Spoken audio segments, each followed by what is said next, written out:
I'm meteorologist Sam Schreier, and we have a big storm on the way for Wednesday. So what's going on? What can we expect? Well, first, it's always good to look at the jet stream. It helps drive the weather. This big, elongated, stretched out U shape, we call it a trough, it's actually starting to cut off or circle up at the top of the atmosphere. So this low pressure that I can kind of draw right over Los Angeles is on the move to Colorado, and it's going to bring a big storm. Now, we don't usually show pressure on our maps, but it's going to help demonstrate what's coming our way. So this kind of starts Tuesday night around 6. Now, the storm doesn't get going really big till Wednesday, but the pressure starts to develop through Colorado around 6 Tuesday. And as I get you out toward Wednesday morning, it already has the strength of a Category 1 hurricane. The low pressure is about 980 to 982, which is just at the edge of being the strength of a Category 1 hurricane. Now we're in the middle of land,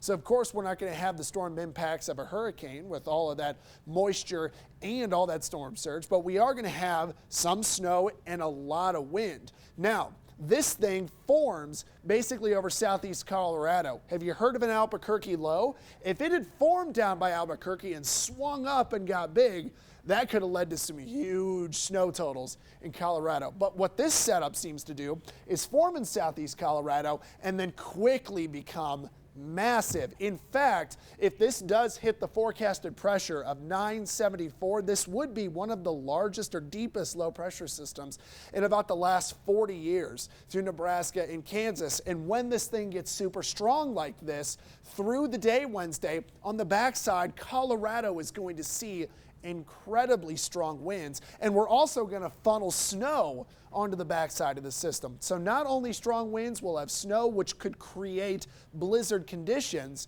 over southern Colorado, Colorado Springs to Denver to northeast Colorado, and then this thing gets out of the way and we start to get a little less windy Thursday, but with the pressure squeezed like it is, I bet we'll still be seeing some big gusts Thursday morning.